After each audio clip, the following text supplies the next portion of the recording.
WGSN-DB Going Solo Network welcomes you to the Relationship Recovery Show with your host, Shan White, divorce recovery coach, who helps people create the life they see when they close their eyes and dream. Let's listen in as we hear about techniques, tools, and strategies to recover and heal from a relationship due to breakup, divorce, or even death. Here's Shan now. Welcome. This is Shan White with Relationship Recovery, and I'm so glad that you joined us tonight. Thank you so much for being here and a part of the Going Solo Network. Tonight we're going to talk about the topic of helping my kids through divorce.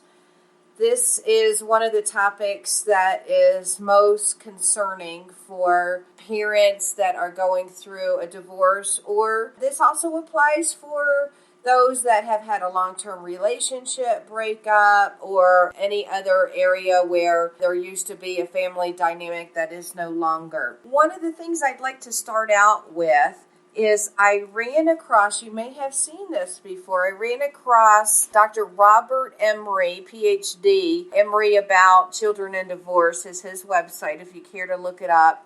And he wrote the Children's Bill of Rights in Divorce. And I just love this. I think you will too.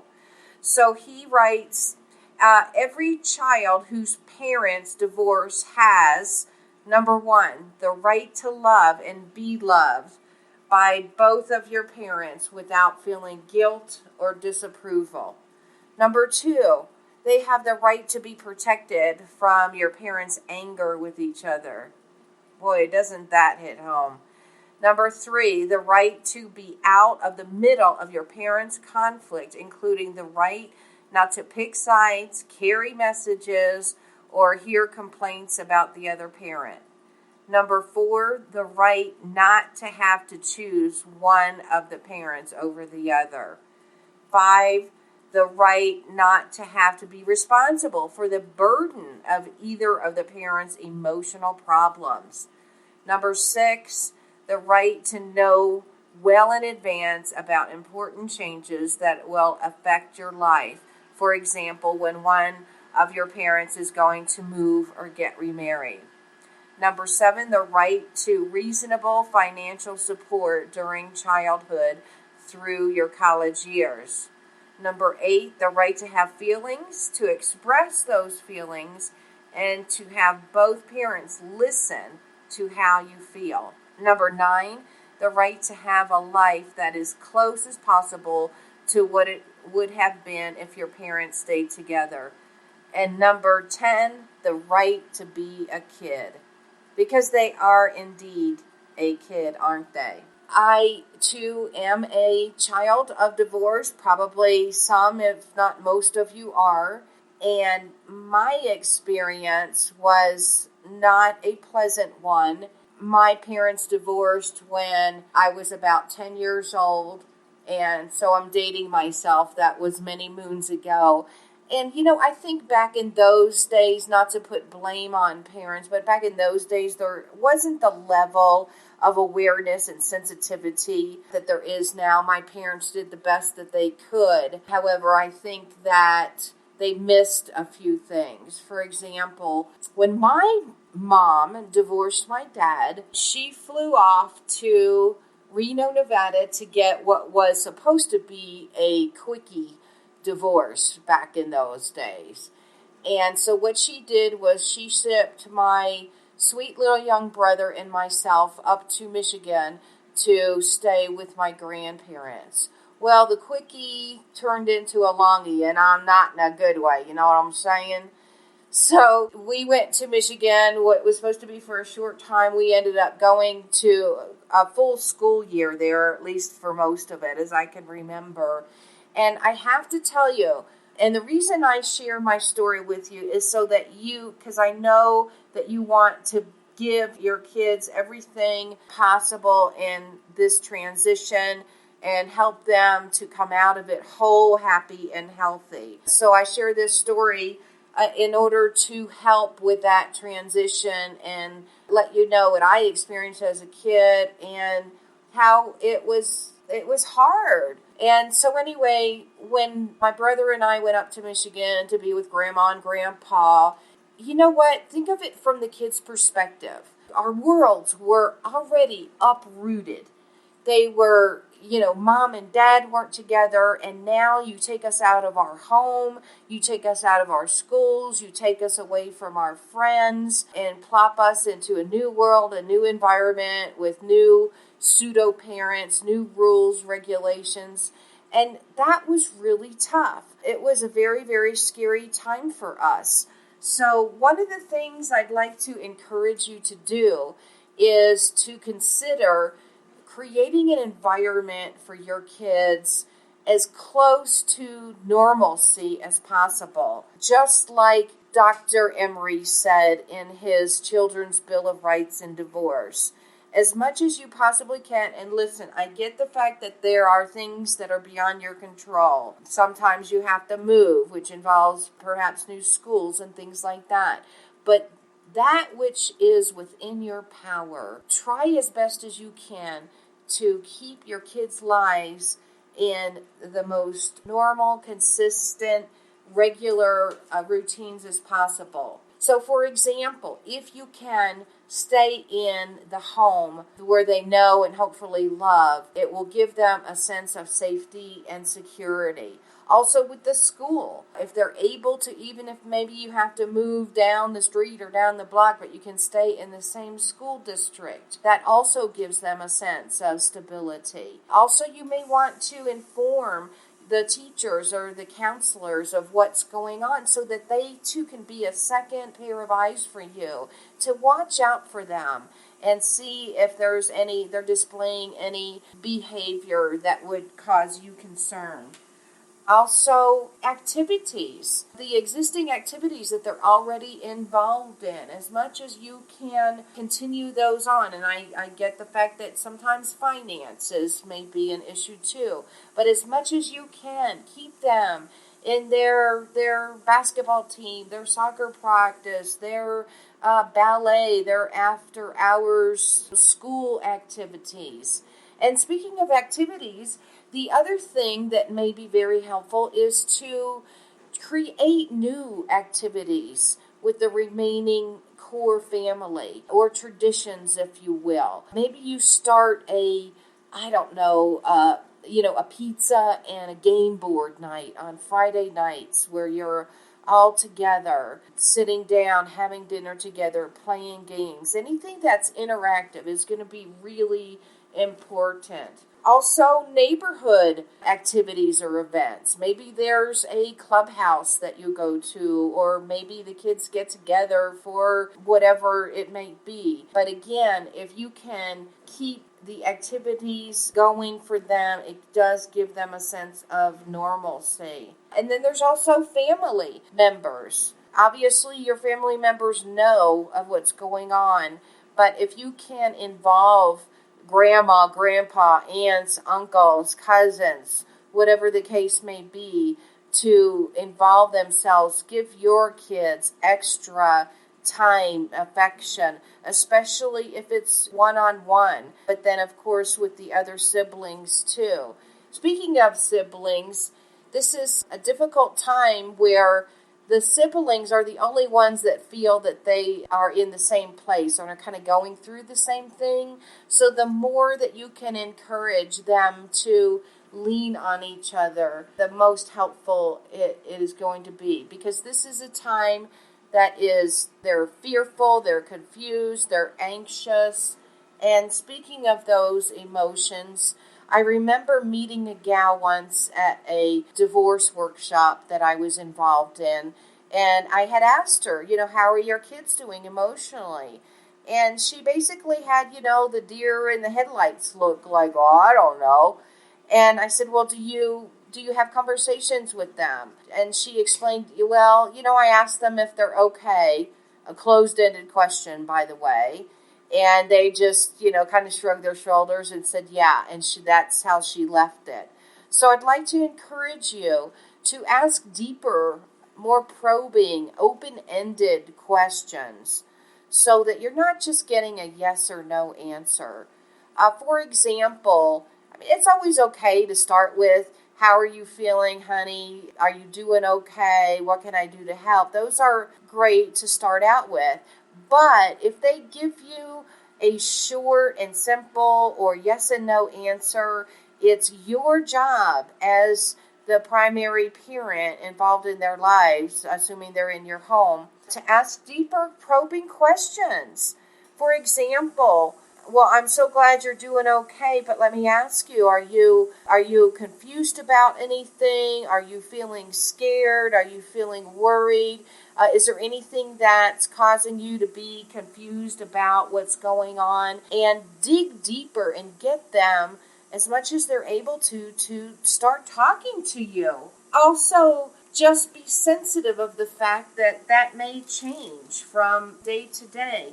So tune in to your kids' emotions. Just because they're little people doesn't mean that they're not capable of experiencing all of the emotions that we adults feel: anxiety, stress, fear, confusion, anger, resentment. And the more you allow a safe space for that, the better off they're able to process and eventually heal. You're listening to WGSN-DB Going Solo Network. We're going to take a quick break and we'll be back on the flip side. Talk to you in a sec. Are you looking for that soulmate connection? Well, I have a site for you that can definitely help you out. It's called Professional Singles, www.professional.singles. They connect like-minded individuals with their interests and their views on life, which really makes the soulmate connection. So if you are seeking love, if you are seeking a relationship, well, definitely check them out. It's professional.singles, www.professional.singles.com, and you can email them at contact@professional.singles. Welcome back. This is Shan White. I am your host today for Relationship Recovery. You're listening to WGSN-DB Going Solo Network. So tonight we're talking about helping my kids through divorce. I've been a child of divorce. You probably, maybe 50% of you have experienced the same.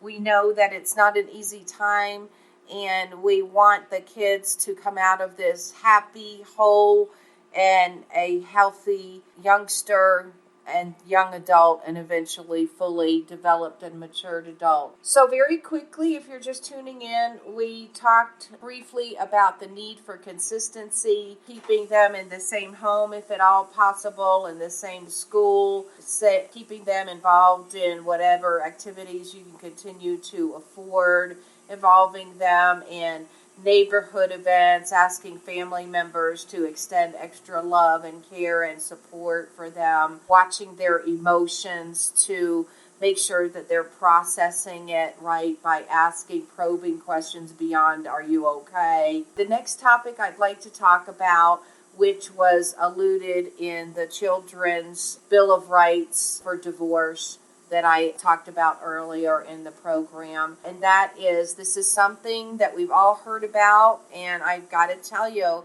as a divorce recovery coach, I know it's going on out there, and that is speaking ill of your ex or soon-to-be ex, or having arguments in front of the children. This, my dear friends, is one of the worst things that you can do for your kids. They are already scared, anxious, nervous, confused, hurt, fearful, and then to add on that, the tension and the animosity that may be going on between you and the soon-to-be ex causes such anxiety and insecurity, I cannot even tell you. So if you're doing it, all I can say to you, this just may sound a little blunt, but stop it. Stop it now. Stop it forever. It is, as I mentioned, the worst thing that you can do. So, you know what? Your ex or soon-to-be ex may be the most horrible person on the face of this earth, but they are still your children's mom or dad. And so what you need to start doing is eliminating the fights, the telephone arguments, the in-person bickering. Kids are sensitive, they're intuitive, and they are smart. They even pick up, you guys, you think that you may be fooling them with your little digs that you think that only you and your spouse know as a way to punish them. But what you're really doing is punishing the kids. So please consider making that change, because here's the thing I want you to think about, and that is this. Yes, you're angry, and yes, maybe you even have a right to be angry. But what is more important, the love for your kids or your anger? Every time that you verbally harm or hurt your soon-to-be ex, you're actually hurting the kids. So what is more important to you? Just because they're going to be your ex doesn't mean they're going to be your kid's ex. The other thing that I'd like to address is something that I personally experienced, and that was with my ex, and that is this. One of the areas where children get the most sense of safety and security is in the arena of discipline. And when I talk about discipline, I'm talking about discipline in balance and meted out in love, not harsh, cruel discipline out of anger, which should never happen. But one of the things that I encountered was my husband at the time had children from a previous marriage, and he fell into a very common trap, which is called the guilt trap. I feel so guilty that I left your mom, I left your dad, that you're not in the same marital home, that I am going to forego discipline and let you basically get away with murder. And we have this way of rationalizing that if I give them a break and don't make them take out the trash or do the dishes or clean their room, I'm somehow giving them comfort. And that's the furthest thing from the truth. The areas in which they are required to be a young, responsible little one still should remain the same, if for no other reason than to continue to give them that sense of security and safety. And you know what it translates in their sweet little minds is that there are certain boundaries. There are boundaries that I must not cross over, and when I do, that there are repercussions for misbehaving or not doing certain things. And it gives them a sense of there is something and someone that's greater than I am that's calling me to accountability. So please, guys, for the love of God, don't fall into the guilt trap. The other area that I'd like to address that may be helpful to you, and again, please keep in mind, I'm not getting up on a soapbox and preaching and saying, don't do this and don't do that. I'm sharing with you from my own heart and my own experience what caused me a little bit more harm than I probably needed to go through. And if I can help just one parent, just one kid out there go through what's already a very difficult process, with just 1 ounce of more ease and comfort, that is my intent and that's my heart desire. So please take this within the spirit which it's intended, and that is just to be a support and a help to you.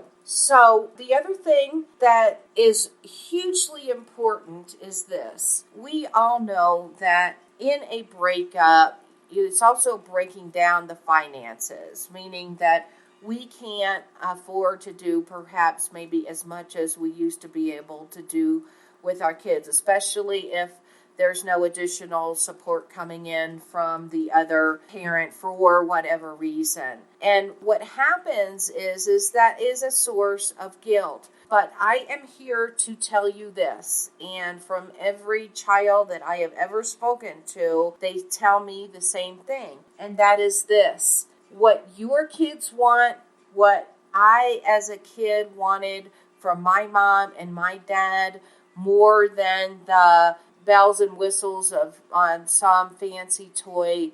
I just wanted to be with them. Your time is the most, time and attention, I should say, is the most valuable resource that you could ever invest in your children. So you may not have a lot of money. You may not even have a lot of time. You've heard the term quality time, and that is important. Quantity is also important. But even if you have little precious time, when you do have time to spend with your children, do it. Think of it as an investment into your kids' life. Just being with them, playing with them, talking with them, eating dinner with them, asking about their day, how they're feeling, what's going on in their lives is more important than anything else. And I have to, and nowadays, have to add an addendum to that, and that is this. With our highly world of technology, please put down the tablets, the iPhones, the laptops, even the gaming device. When you're spending time with your precious son or daughter, please be present with them. And when I say present, I mean completely, totally, undividedly giving your full attention to them. Can they drive you crazy? Absolutely. Have you learned, like most parents have, to tune them out and turn them off? Sure, it happens. But the best thing you could do is to say, you know what, I am going to give this time, this attention to my son, my daughter, my kids, and I'm going to be fully engaged, and I'm going to be fully present, and I'm going to give them my undivided love and nurture and attention. And that, my friend, is the very best gift that you could ever give your kids. This is Shan White. I'm your host for Relationship Recovery. You're listening to WGSN-DB, Going Solo Network. Talk to you soon.